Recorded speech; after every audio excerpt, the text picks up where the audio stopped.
Hey everybody, welcome to Improv FAQ. I'm James Quesada, and before long in improv, you'll come across the term herald or the herald.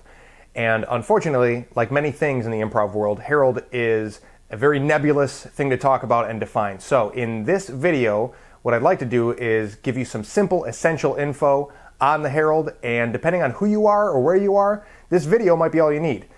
If not, I hope that I can point you in the right direction to go down the rabbit hole as far as you please. So here's what you need to know. The herald is a show format. It is an approach to putting on an improvised show that utilizes an ensemble. It provides a framework for the show that ideally helps the show to be a dynamic, connected piece. And it looks something like this. Here's how it goes. An improv group gets on stage, they take a suggestion, and then they start generating ideas inspired by that suggestion in what's known as an opener. It's usually some sort of group performance game that everybody in the ensemble can participate in. But sometimes it's also as simple as just one person in the group sharing a real life story inspired by that suggestion. And then there's some scenes, usually 3 scenes, and there's usually 2 people in each scene, with each scene being inspired by a different idea that was generated in the opener. So these scenes, their themes and characters, are going to be explored and connected throughout the show.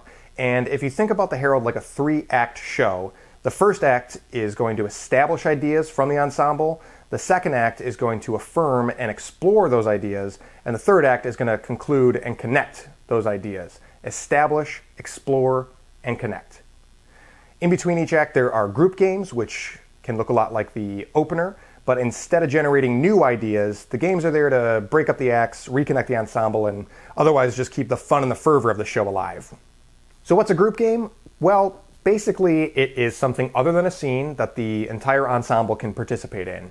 Could be a word association game or a dance. It might be a short improvised story narrated by the whole group, or the whole group assembles into the shape of a dragon. It might have elements of a scene, but you can think of it more as a 2-dimensional vignette. The type of game might be predetermined by a group ahead of time. Maybe there's a team that has a favorite type of game that they like to play in their shows, or the game might be discovered one move at a time on the spot. So let's get a short history of the herald.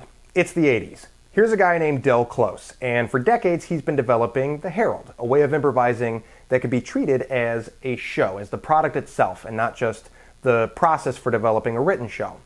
Del wants these shows to have ways for an entire ensemble to get on stage and improvise together in a cooperative and coherent way. He wants the show to have a group mind. And these shows are crazy, and they're awesome, and they're funny, and they're artful, but they don't really have shape.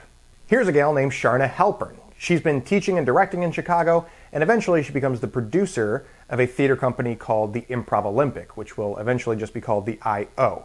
But at the time, they were doing shows where teams of improvisers competed with improv games, until she meets Del Close. And when she learns what Del has been working on, she offers the idea of structuring his show using improv games. And so the herald was given shape. Why is it called herald? Because in one of the Beatles movies, there's a joke where, in response to the question, what would you call that hairstyle? George Harrison says, Arthur. So one time after doing an improv show, somebody asked, what should we call this show style? And one of the cast members said, herald. What would you call that hairstyle you're wearing? Arthur. What's the big deal about the herald? People like to argue about the herald for a few reasons, and here's my best take on it. Because the herald is the original long-form show, some people are pretty precious about it and hold it in the highest regard. Improv is like jazz, and if you were a jazz musician, you would have to learn the standards to build your chops, to be able to riff with other jazz players, and just out of respect for your craft. Other people hate the herald because it's antiquated and they don't see the point in those stupid artsy-fartsy group games. Miles Stroth, Improv OG and Del Close disciple, probably puts it best by saying, the herald is like the first car. It's a classic and impressive for its time, but since then they've made better cars. Defining the herald also ranges from super specific to super broad. Some people would say that the herald has a really rigid structure, which goes opener, scenes A1, B1, C1, group game 1, scenes A2, B2, C2, group game 2, scenes ABC, 3, lights. Others would say that that particular format is what's called a training wheels herald, which is a default format that's really just in place for people to learn the herald format, and then once you learn it inside and out, the point is to bend and break the herald And a herald could be anything, depending on what the show needs. Even in the original handbook of the I.O., Truth and Comedy, they start describing the herald by saying, the first rule of herald is that there are no rules. In the UCB Improv Manual, they describe the herald with some pretty tight parameters, but they also offer very general visualizations of how a herald show looks. For instance, they talk about like a diamond, how a herald show can start with a suggestion at a point and expand as the show goes on, and then come back down and connect as the show comes to a close, like a diamond.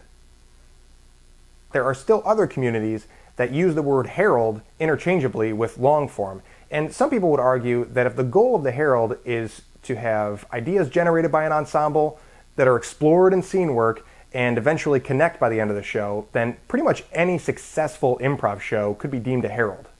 My closing thoughts on the whole thing: I'm neither on the side of putting herald on a pedestal. I also don't see the need to shit all over it. If you're in either one of those camps, I hope that you have fun debating with other people and you're not getting too hung up in your camp. I do think that the herald is important, mostly for those ideas of getting a whole group on stage and operating as a group mind in a show. I think that that's a really cool thing and a unique opportunity that things like openers and group games have to offer. And not every show needs that, but I think every improviser does need to experience that playing style at some point in their growth. And you don't even need to get it from the herald. You can get it from plenty of other shows, but the herald is a staple show format that by design does incorporate group games and openers, and you're missing out if you are avoiding it. Okay, so that's it for this video on the herald. I hope that you found it helpful and informative and succinct enough.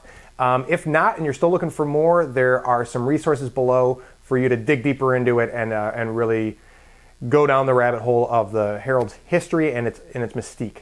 So have at it. And thanks again for watching. Tune in again next time. And in the meantime, go out there and be the herald that you're still confused about.